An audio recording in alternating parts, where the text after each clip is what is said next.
Welcome back to the Boss Too Hard podcast, where we dive deep into the turbulent waves of entrepreneurship. I'm going to tell you what, today was full of turbulent waves, and it's probably only 11 o'clock in the morning, but this is the perfect segue into our conversation that we're going to have today. We know that life throws us a lot of curveballs, and with that comes a lot of emotions, but the reality is that you get to choose how you feel. And today I have my friend, Hope Clark, on the podcast with me, who has been with me and walked with me through some really, really turbulent times. So Hope, I'm grateful for you. Welcome to the Boss Too Hard podcast. I am so excited to be here. And on this morning, with all this turbulentness happening, this is just like life. This is fabulous. Yeah, it was actually so turbulent that my dress is not actually all the way zipped up because I was going through all this stuff and no one was home. And I'm like, how the heck do I get the zipper up? Yeah. But we're rocking with it. And I bet you didn't even know. Right, exactly. It's okay. A lot of that turbulence is happening internally, and we feel like our world's falling apart or things are crazy, our emotions are at a 10, but really it's happening internally. I think that it's taken a while for me to understand that no one can make you feel any way that you don't want to feel, number one. And number two, that the idea that I know you have a book, so I'm going to steal from your book, but you can master the meltdown. Mm-hmm.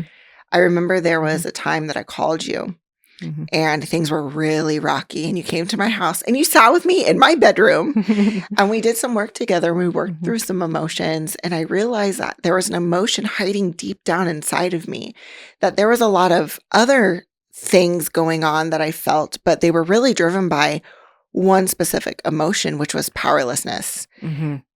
And to realize that that's really what I was feeling and that's what needed to be addressed. I mean, I think it was a really powerful moment for both of us. Mm-hmm. Yeah. And so I know that you didn't get to a space where you can walk someone through a really turbulent time by accident.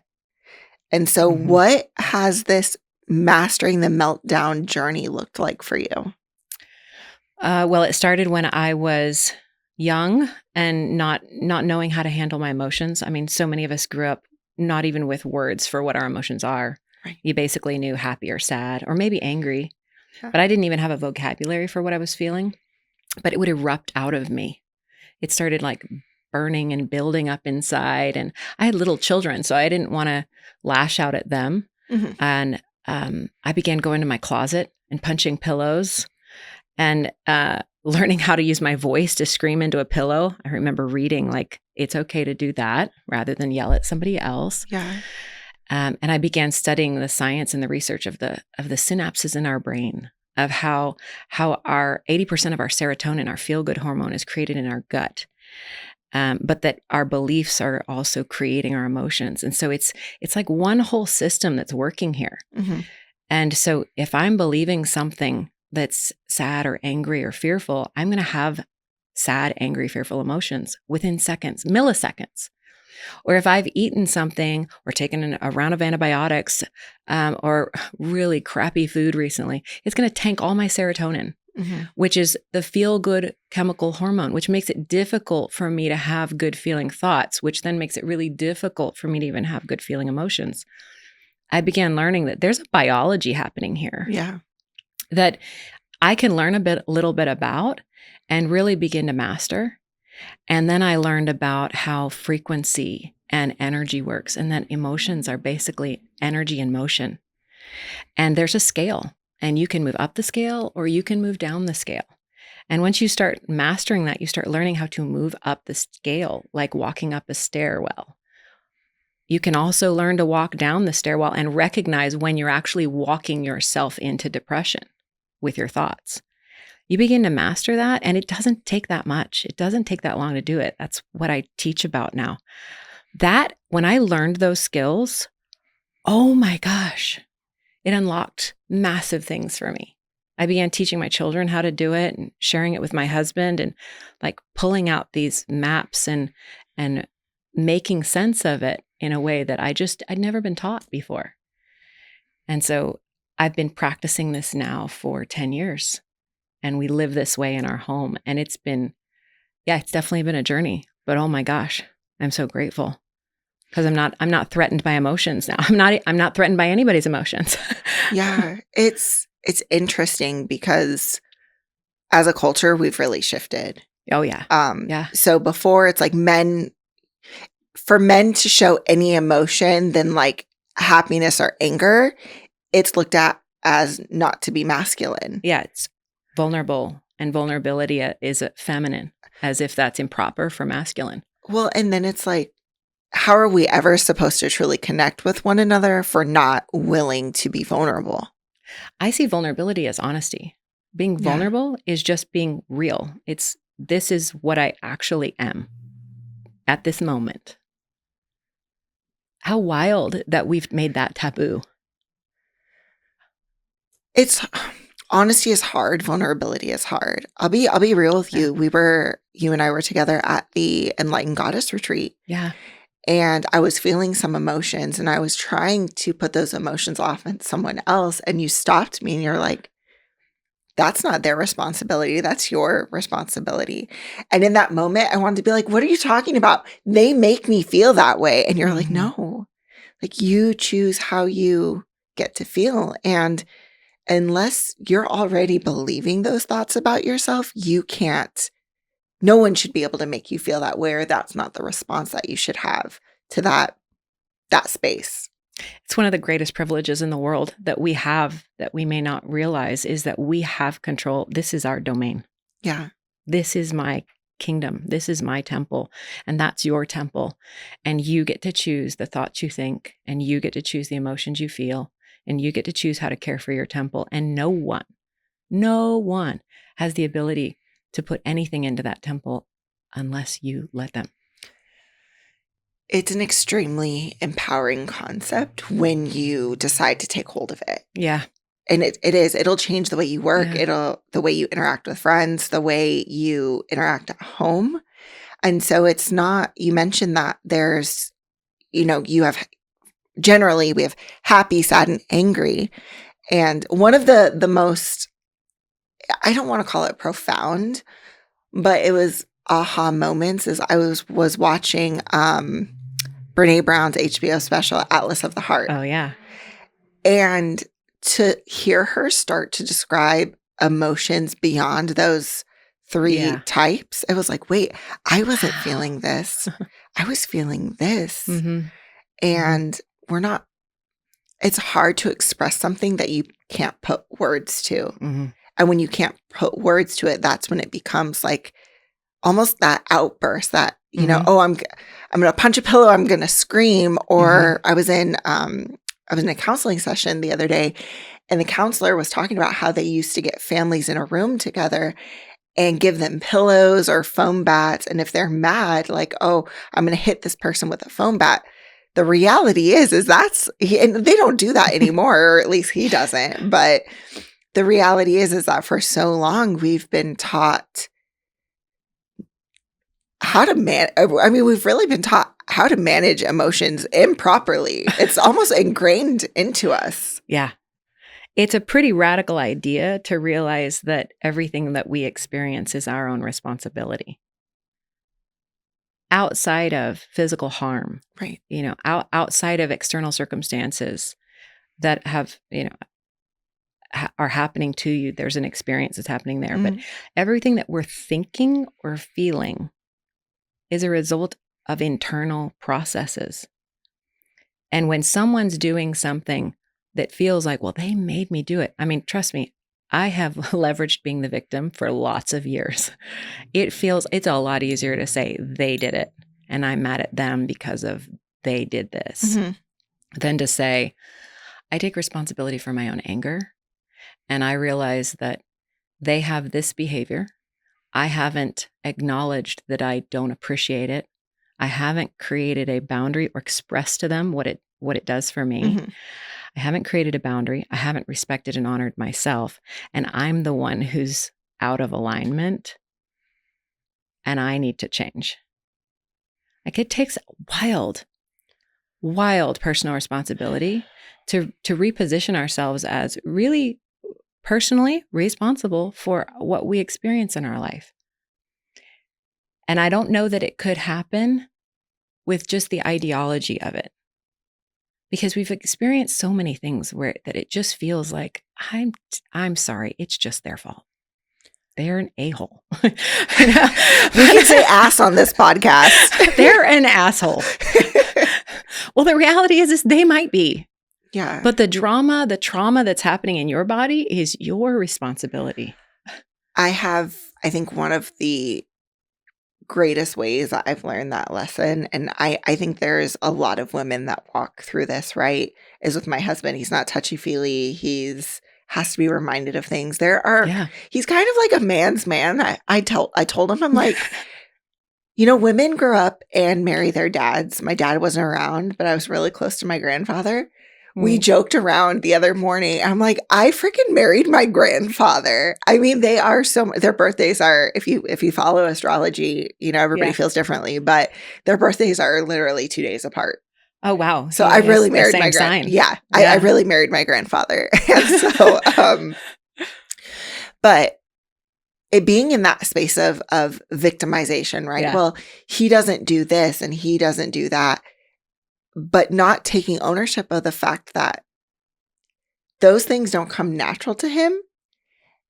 And if I could get over the fact of just asking him, like, hey, I want you to do X, Y, and Z, like, things would be so easy. I think we walk around sometimes believing that everyone knows how to read our emotions and body language and understands how to anticipate our needs.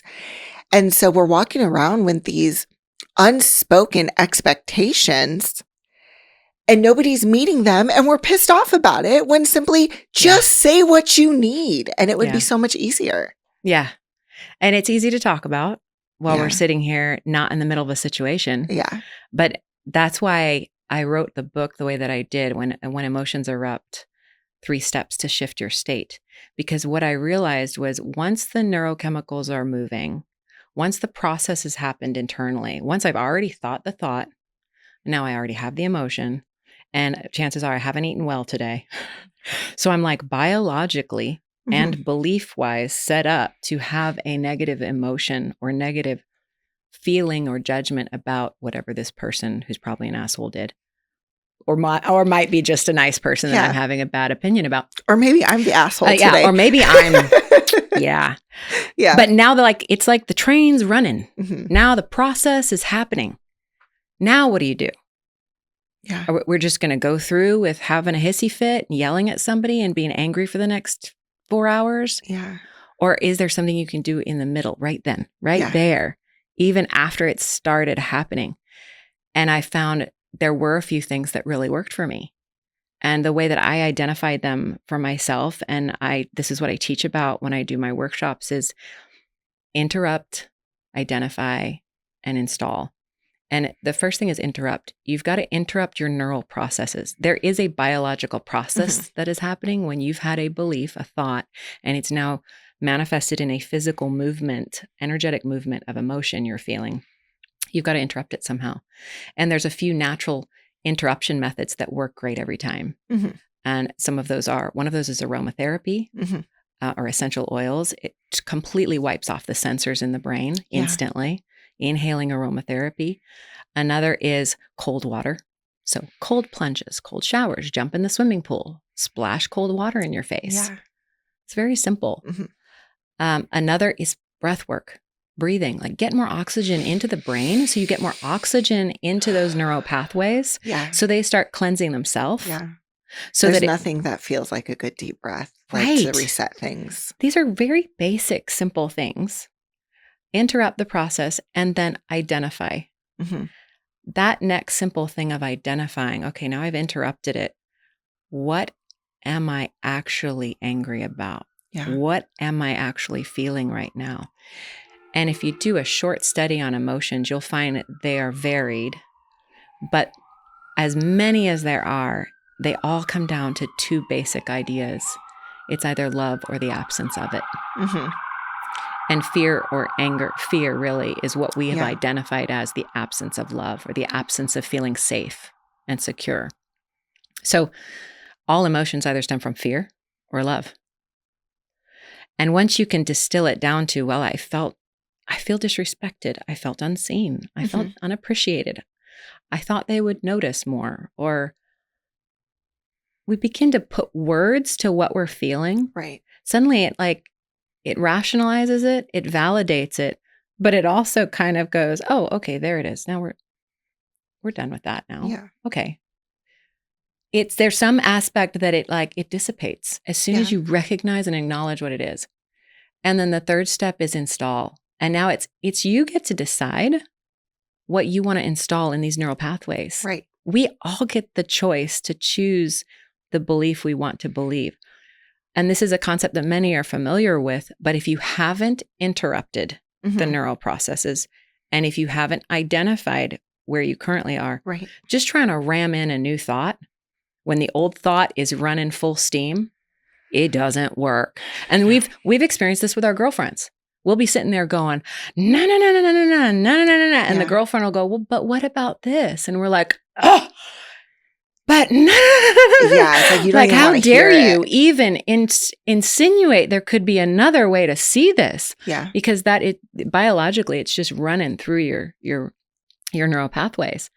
So just stopping for a minute, interrupt, identify, then your whole nervous system relaxes. Something happens. Our cortisol drops, our fight or flight state drops within seconds. Right.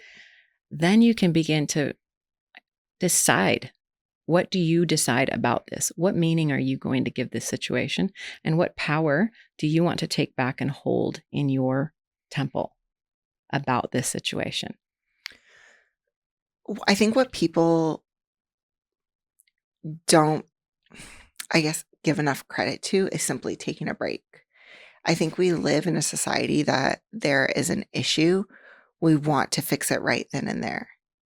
And the reality is a lot of times we're not in the state to fix it right then and there. And it's, I need a moment before we address this, or we shouldn't talk about this right now. This idea of never going to bed angry.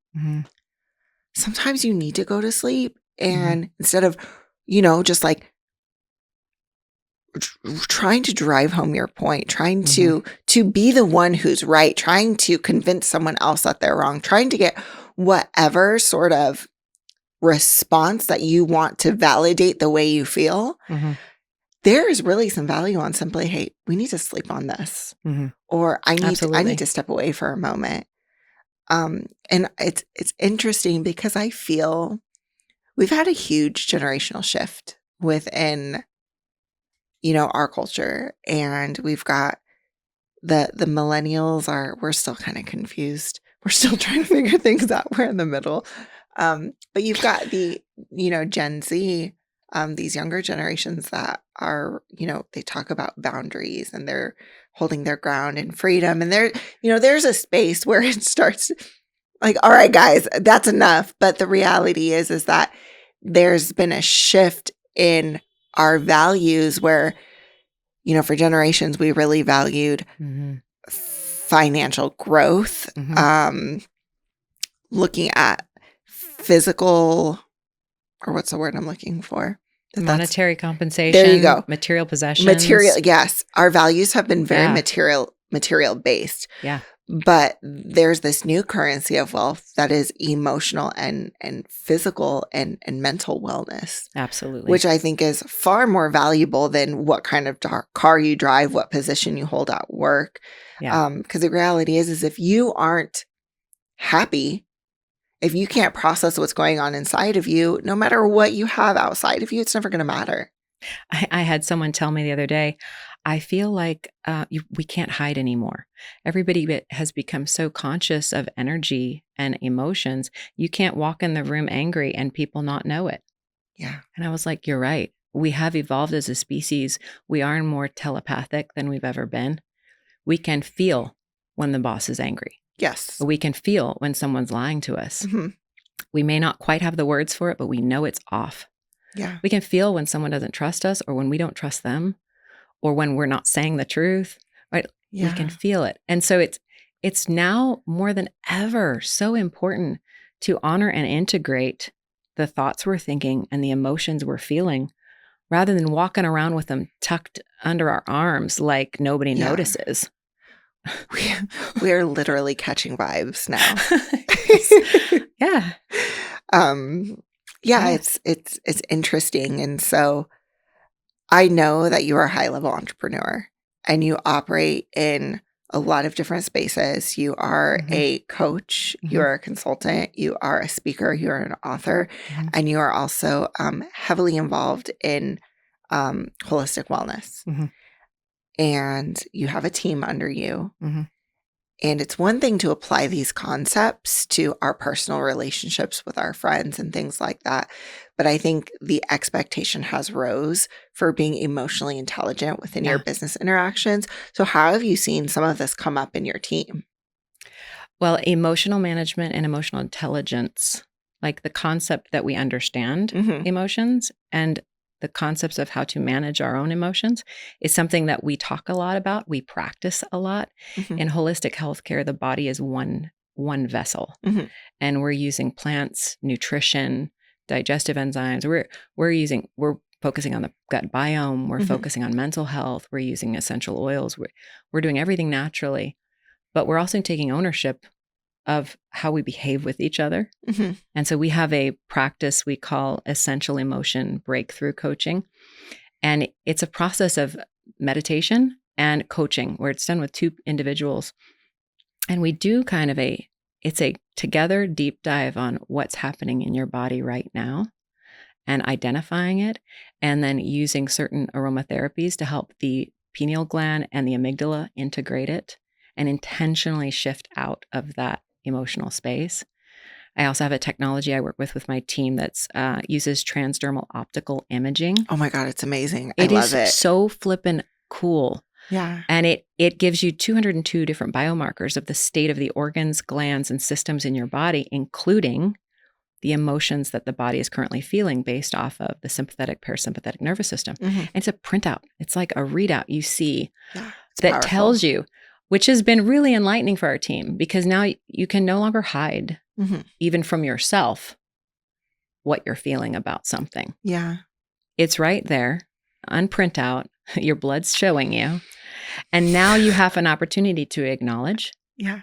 to identify it, where it lives in your body, where it lives in your life, and then use the tools, either the aromatherapy tools or the step up, the walking up, the emotional scale tools Mhm. that we use to move ourselves, to shift ourselves literally within minutes out of that emotional state and into a more preferred state.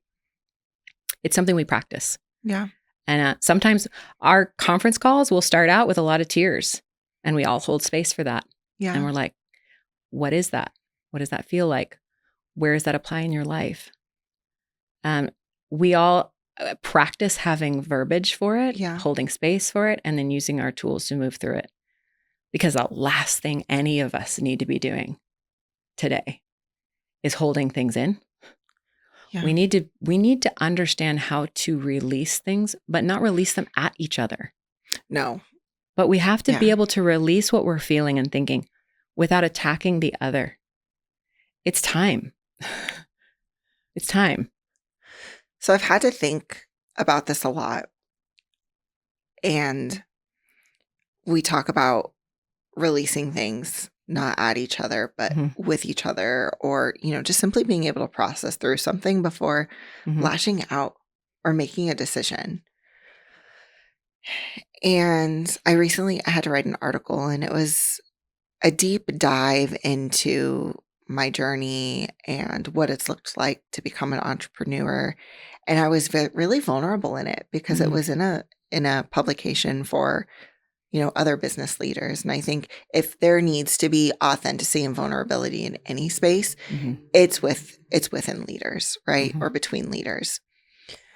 And I started to think about where I was in my business and how I felt about my growth. And if all of this that I've created is really what I wanted. Mm.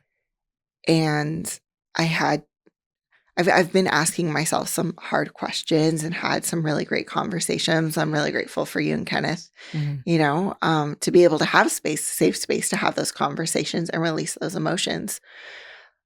But I came to the conclusion that I really love corporate. I really love those spaces. I really love those teams.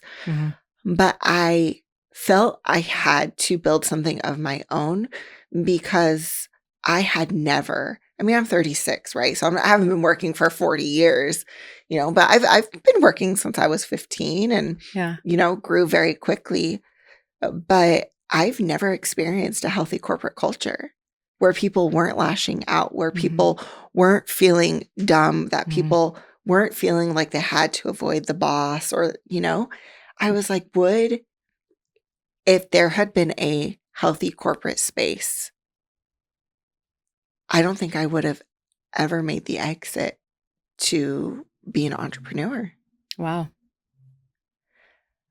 And so in small teams and things like that, it's not easy, but it's easier to apply concepts like these because there's usually a space of vulnerability, right? And you've known each other for a while. But as expectations increase for our corporations, like we've got the concepts of quiet quitting, we had the great resignation, we have all of these things that have changed the way we look at work and how we work and where we work and our expectations. What are some shifts that you are anticipating that employers are going to need to make in order to create spaces that people actually want to work in and feel safe emotionally, mentally, physically, all of that? Yeah. Well, I would say the first one is that CEOs are going to have to realize that the culture is created by them. Everything trickles down. Yeah. It's not the employees' fault or responsibility to create their culture. It's the CEOs. Yeah. It trickles down from the top down, and emotional management is going to have to start there. And a willingness to collaborate and to be vulnerable, which in my word just means honest, real. What it is what it is. But not with that like hard edge. It's like, here I am for you to see is vulnerability. It's going to start with CEOs taking that step. And when they do, heart attack rates are going to go down. Their cardiovascular levels are going to go down. Yeah. Their stress levels are going to go down. They're going to find they have more joy at work when they start bringing in these concepts and practices in for their teams. And this is part of what I do as coach and come in as a consultant and teach some of this. But there's lots of people in the wellness space now that are offering this because we're realizing it, just like you said. The culture has to change, and it doesn't change from the bottom up. It changes from the top down. Yeah. And a lot of these concepts, like my husband's fond of saying, some things are taught and other things are caught. Yeah. These things have to be practiced. You can't just do a PowerPoint on this. No. This is something you practice, like the process of walking up the emotional spiral from despair to joy is a practice. There's actually a step-by-step process to it. You have to practice it, like riding a bicycle. Yeah. That, identifying where you are, interrupting, finding what you like to use to interrupt your thoughts when you're in the midst of a growing negative emotion. You got to practice that. And once you start practicing that, what's going to happen is people are going to take hold of it really quickly. You'll see people step up and go, I need to do that too. And the fear of therapy, the fear of talking things through, it really is disappearing. It's going away. Yeah. We're going to move into a society where already we're more telepathic, but we're going to move into a society that is more personally responsible. And you mentioned earlier about boundaries. I do think they're it's overused as a self-protective device. Absolutely. We have to remain connected. We have to learn to master the ability to navigate difficult conversations and difficult emotions, but stay connected. Yeah. Not build a wall and go, I'm done with you. I need space. What you're saying, you're tapping out. You're giving up. And that's because of a lack of skills. Yeah. But we can all learn the skills to interrupt, identify, and install. We can all learn the skills to walk up the emotional scale. These are skills we need to learn. We need to teach our children. We need to share with our leaders, our co-leaders, our colleagues. We can do this. And we'll all have lower cortisol levels. Yeah. And we'll all have more joy in our life. It really quickly. Yeah. As a result of it. Be a healthier society altogether. Yeah. And with better breath, because high cortisol gives you bad breath. Just in case you didn't know. Yeah. Also a tidbit, if your cortisol is too high, you can't orgasm. Oh. Yeah. I mean, like throwing that in there for a side thing. There's also lots of other things that happen with high cortisol. Yeah. You hold weight. Yeah. You feel grumpier. Like life has significantly more the things you don't want and less of the things you do want. Right. When you have high cortisol. Yeah. I think it's, there's definitely a shift coming, but we have to proactively pursue it. Yeah. So you are a wealth of knowledge. And I mean that what you just said could have been a mic drop moment. But we have this thing here at the Boss to Our podcast. You know, I'm a boy mom, so we've watched all the Marvel movies. And so have you guys watched Endgame? Yeah, of course. So Thanos with his big glove snaps his fingers. Half the population goes away. We're not killing half the population today, thank God. However, when you snap your fingers, everyone does have to stop and listen and understand. And so you snap your fingers today, Hope. What is it that you want everyone to listen to, know, and understand? Your emotions can absolutely be managed. In fact, you were born to master them. It is your own vessel, your own temple. You decide the beliefs you think, which create the emotions you feel. You decide your own biology by how you care for it. Every 7 years, our cells are renewed. We get to create this temple with the choices we make. And the level of joy that we all get to experience is absolutely the benchmark of success in our life. Yeah. It's not about the medals hanging on the wall. Mm-hmm. Those are well fought for, absolutely.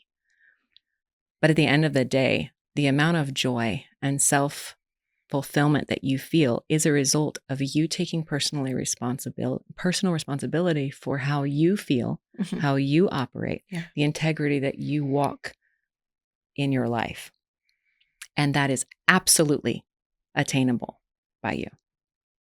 I love it. Hope, if somebody wants to get in touch with you for whether to work with you one-on-one, to bring you in as a consultant for their company, to learn more about holistic wellness practices, what is the best way to get a hold of you? Go to my website, purehopewellness.com. Awesome. Well, you've heard it here. I don't care how you're feeling. You don't have to feel that way. Your emotions are manageable. So this coming week, when you are navigating, riding those waves, those turbulent waves of your entrepreneurial journey, I want you to come back and I want you to think about this conversation. Have a great week, and I will see you next time.